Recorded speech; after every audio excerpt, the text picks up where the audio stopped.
Should I convert to Chapter 7 bankruptcy instead of facing Chapter 13 dismissal?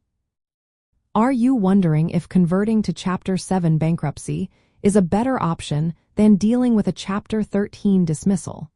Let's break down the differences and help you make an informed choice. First, let's clarify what Chapter 7 and Chapter 13 bankruptcy mean. Chapter 7 is often called liquidation bankruptcy. It allows individuals to eliminate most unsecured debts quickly, usually within 3 to 5 months. This process involves selling non-exempt assets to pay creditors. However, many people keep their assets due to exemptions that protect certain property. On the other hand, Chapter 13 is known as reorganization bankruptcy. It allows individuals to create a repayment plan to pay back a portion of their debts over 3 to 5 years. This option is available only to individuals and has limits on the amount of debt you can have. One of the main advantages of Chapter 13 is that you can keep your property as long as you make the required payments. Now, if you are facing dismissal of your Chapter 13 plan, converting to Chapter 7 may be an option worth considering. However, there are several factors to weigh before making this decision. First, assess your financial situation.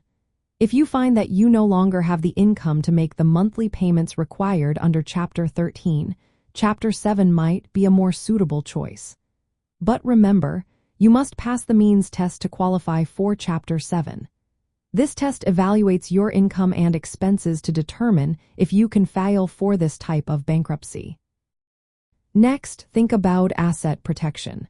If you have valuable assets that are not exempt under Chapter 7, you might risk losing them.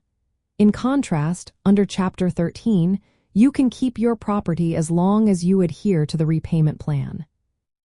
Another important point is the speed of debt discharge. Chapter 7 can provide a quicker discharge of unsecured debts, which can be beneficial if you are struggling with significant unsecured debt.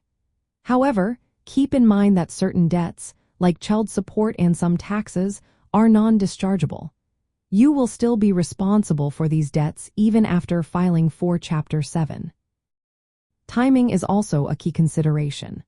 Converting from Chapter 13 to Chapter 7 can be done, but it is essential to think about how this change will impact your financial situation. Consulting with a bankruptcy attorney can provide guidance tailored to your specific circumstances.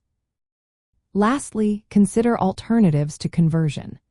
If dismissal is on the horizon, you might explore modifying your Chapter 13 plan or negotiating with creditors to find a workable solution. In summary, the decision to convert from Chapter 13 to Chapter 7 should be made after carefully evaluating your financial situation and the potential outcomes of each option. Taking the time to understand your choices can lead you to the best path forward.